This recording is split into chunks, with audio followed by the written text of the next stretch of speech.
Selamat datang di Universitas Cyber Asia, tempat di mana masa depan pendidikan berada di ujung jari Anda. Dengan fleksibilitas belajar di mana saja dan kapan saja, bergabunglah dengan ribuan mahasiswa yang telah meraih impian mereka bersama Universitas Cyber Asia. Universitas Cyber Asia, pendidikan untuk masa depan Anda.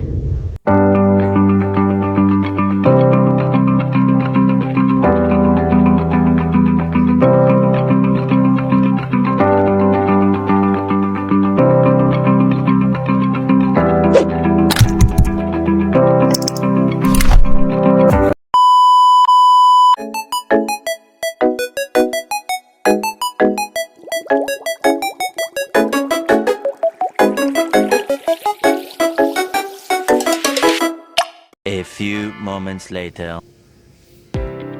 Hai semuanya, pada saat ini saya akan membuat video untuk memenuhi nilai UTS saya di mata kuliah Ekonomi Mikro dengan menjelaskan tentang kebijakan yang ditetapkan oleh pemerintah dari era reformasi hingga era pemerintahan saat ini. Untuk itu langsung saja. Untuk itu saya akan membahas tentang kebijakan kredit usaha rakyat atau KUR.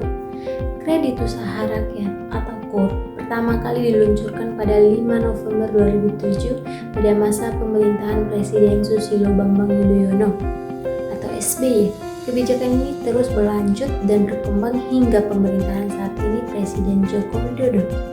Latar belakang kebijakan KUR ini diluncurkan sebagai respon atas keterbatasan akses pembiayaan yang dialami oleh pelaku usaha mikro, kecil dan menengah atau UMKM, terutama mereka yang tidak memiliki anggunan cukup atau belum bankable. UMKM di Indonesia memiliki kontribusi signifikan terhadap PDB nasional, namun seringkali terkendala modal untuk mengembangkan usaha. Adapun tujuan dari KUR ini yaitu 1.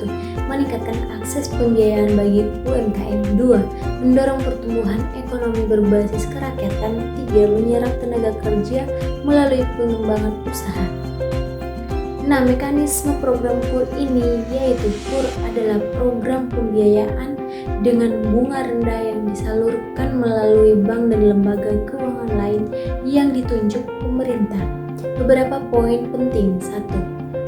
Pemberi KUR, Bank BRI, Bank Mandiri, BNI, Bank Syariah Indonesia, dan lembaga keuangan lain. 2. Subsidi bunga. Pemerintah memberikan subsidi atau bunga pinjaman sehingga UMKM hanya membayar bunga rendah, misalnya 6% per tahun pada tahun-tahun terakhir. 3. Plafon pinjaman KUR mikro hingga Rp 50 juta tanpa anggunan tambahan, KUR kecil Rp 50 juta hingga Rp 500 juta. 4. Target sektor UMKM di sektor produktif seperti pertanian, perikanan, perdagangan, dan jasa. Perkembangan kebijakan KUR ini pada saat era Presiden SBY 2007-2004 fokus pada peningkatan akses pembiayaan awal dan pembentukan sistem penjaminan untuk mendorong bank memberikan kredit kepada UMKM. 2. Era Presiden Joko Widodo 2014 sampai sekarang, kebijakan ini diperluas termasuk penurunan suku bunga secara bertahap dari 22% pada 2007 menjadi 6% pada 2020, peningkatan plafon pinjaman, penambahan sektor prioritas seperti pariwisata dan teknologi kreatif, digitalisasi layanan untuk memudahkan pengajuan KUR.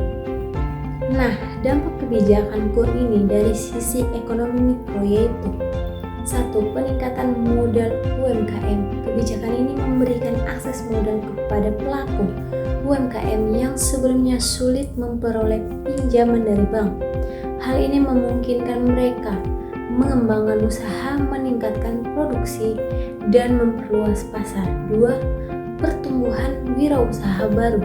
Dengan adanya dukungan modal, banyak individu terdorong untuk memulai usaha baru, terutama di sektor informal.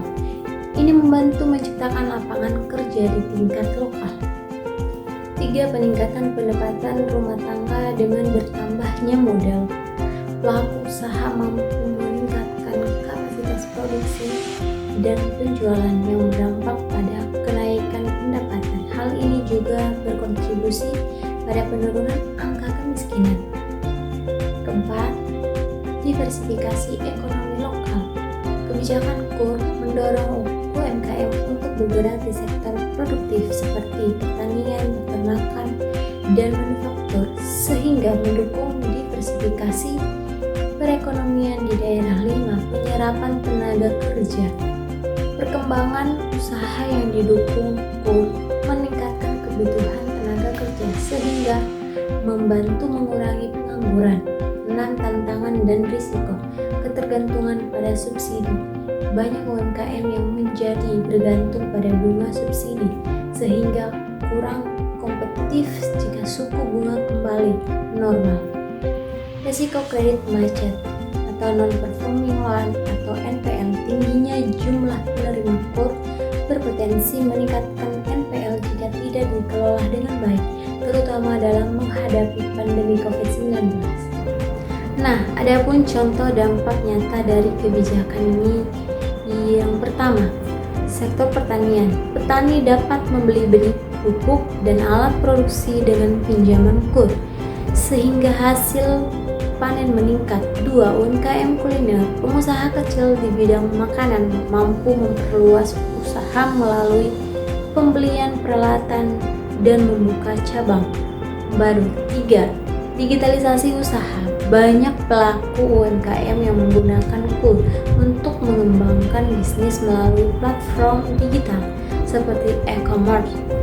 Nah, tentunya adapun evaluasi kebijakan KUR ini, yaitu KUR terbukti berhasil dalam meningkatkan inklusi keuangan di Indonesia dan mendukung perekonomian rakyat, namun perlu adanya pengawasan ketat agar subsidi bunga tepat sasaran dan upaya edukasi kepada pelaku UMKM untuk mengelola pinjaman secara bijak.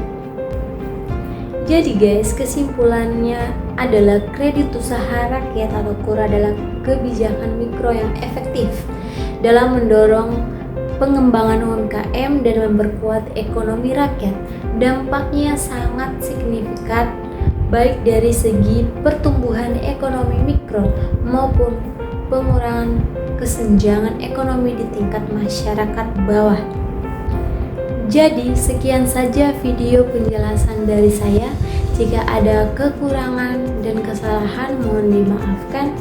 Akhir kata saya sampaikan terima kasih atas perhatiannya dan sampai jumpa lagi di lain waktu. Bye.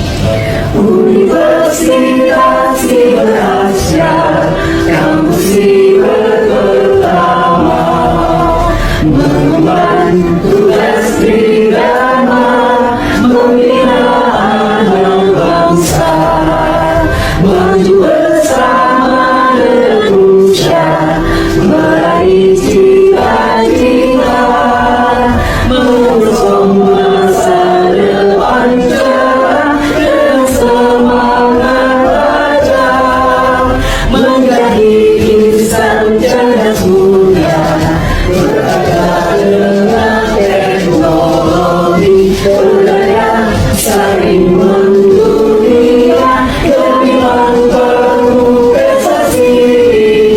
Universitas Indonesia terus melangkah maju atas segala rahmat Tuhan, karena di namamu semangat